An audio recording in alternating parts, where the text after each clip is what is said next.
Para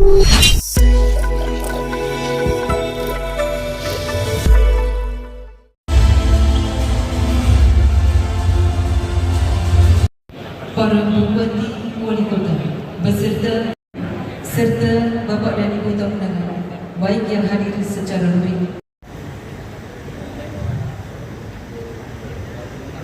Ini awal pertama kali menjabat, ini ekonomi kita minus 1,74.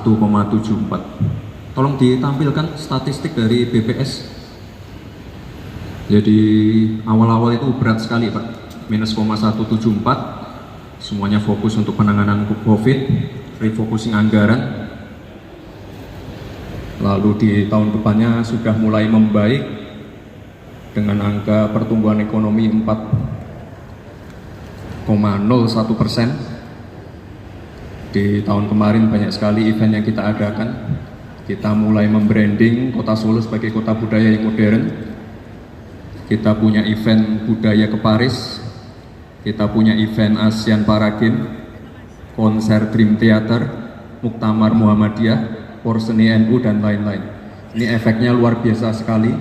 Hotel tinggi okupansinya, semuanya kecepatan, multiplier efeknya luar biasa, dan ini saya yakin efeknya se-Solo Raya. 2022, mohon maaf jangan kecepatan itu tadi yang data BBS. Ini efeknya luar biasa sekali. Jadi 2022 mulai terlihat hasilnya, pertumbuhan ekonomi naik menjadi 6,25%, lebih tinggi dari ibu kota Semarang, di atas rata-rata nasional. Ini kita di bawahnya sedikit dari Boyolali, tapi saya yakin tahun depan bisa kita kejar. Angka kemiskinan turun, pengangguran terbuka turun, indeks pembangunan manusia naik, ini kita cukup tinggi. Luasan kawasan kumuh turun dari 135 hektar menjadi sisa 87 hektar. Ini PR ke depan. Lalu yang tadi yang 17 pembangunan prioritas mohon ditampilkan. Jadi ini fokus pembangunan di kota kami Pak Gubernur. Intinya yang mangkrak kita lanjutkan, yang jelek kita percantik, yang belum pernah disentuh kita sentuh. Jadi kalau di Solo itu tidak bisa business as usual, karena Solo ini agak tricky karena tidak punya tambang, tidak punya pertanian, tidak punya perikanan. Jadi PAD-nya murni dari pajak dan retribusi. Dari 17 ini sebagian sudah on progress, sebagian sudah kita buka, dan Pak Gubernur juga sudah mengunjungi beberapa tempat di antara 17 tempat ini. Lalu kita langsung ke velodrome saja ya. Mohon izin Bapak, untuk usulan prioritas kami ini kita punya velodrome di Manahan Pak. Ini kayaknya dari zaman saya TK atau SD belum pernah disentuh kembali. Jadi mohon izin Pak Gubernur untuk dibantu untuk mengupgrade velodrome yang ada di Manahan ini. Ini sejalan dengan visi misi Kota Solo yang sedang di branding sebagai kota destinasi wisata olahraga. Jadi kita sudah berhasil menjadi tuan rumah Para Games juara 1. Kita juga tahun ini menjadi tuan rumah Piala Dunia U20. Kita nanti mendapatkan kesempatan untuk menjadi tuan rumah final dan closing. Lalu ya harapannya kalau sepeda jangan dilupakan Pak Gubernur. Jadi ini salah satu usulan yang mohon sekali untuk diprioritaskan. Lalu ketika semua fisik sudah disentuh, ini saya mohon Pak Gubernur juga mohon dukungannya. Kita pengen fokus non fisik. Di antara 17 prioritas tadi ada yang namanya Solo Technopark. Jadi saya berharap sekali lagi Pak Gubernur untuk kegiatan agenda Kominfo Provinsi atau Brida dari provinsi bisa difokuskan di Solo Technopark.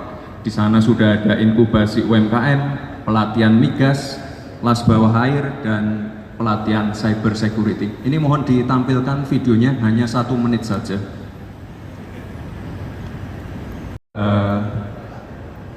Kita mendapat arahan agar kabupaten dan kota se-Solo Raya ini bisa bersinergi, terutama untuk mengatasi kemacetan dan banjir. Saya yakin kalau kita semua bersinergi bersatu, yang namanya pertumbuhan ekonomi. Tadi sudah kita lihat pertumbuhan ekonomi di tiap-tiap kabupaten. Saya yakin perputaran ekonomi di Solo Raya ini melebihi Semarang Raya. Sekali lagi Bapak Gubernur, mohon arahannya, dan saya mohon usulan-usulan dari Solo dan kabupaten-kabupaten yang lain bisa terrealisasi. Ini sebagai legasi dari Pak Gubernur untuk kedepannya. Terima kasih. Wassalamualaikum warahmatullahi wabarakatuh. Waalaikumsalam. Kuburan randuwe, urusannya sama Sukoharjo, ya loh, kuburannya sama Sukoharjo. Banyu urusannya karo Klaten, gitu. Jadi ini betul-betul membangun kawasan, Bapak Ibu. Kawasan itu tidak boleh iren, tidak boleh iren. Maka ada beberapa,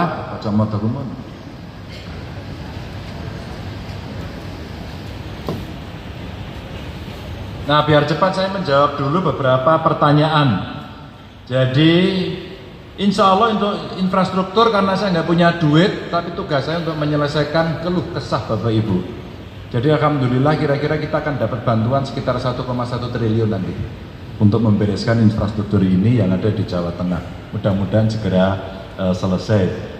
Saya tadi sebelum kesini, Bu Yuni saya keliling dulu, ya ngelihat dulu yang protes. Jadi jangan khawatir, Bapak Ibu sering diprotes kalau saya tiap hari, karena saya punya lapor gub, saya punya medsos, saya punya WA, mereka telepon langsung. Makanya seringkali nuwun sewu kalau kita berbagi tugas, ini yang ke desa, ini yang ke kabupaten, ini yang ke pusat, saya sampaikan. Maka terima kasih atas kehadiran Bapak Ibu waktu kita rapat infrastruktur kemarin. Itulah petanya.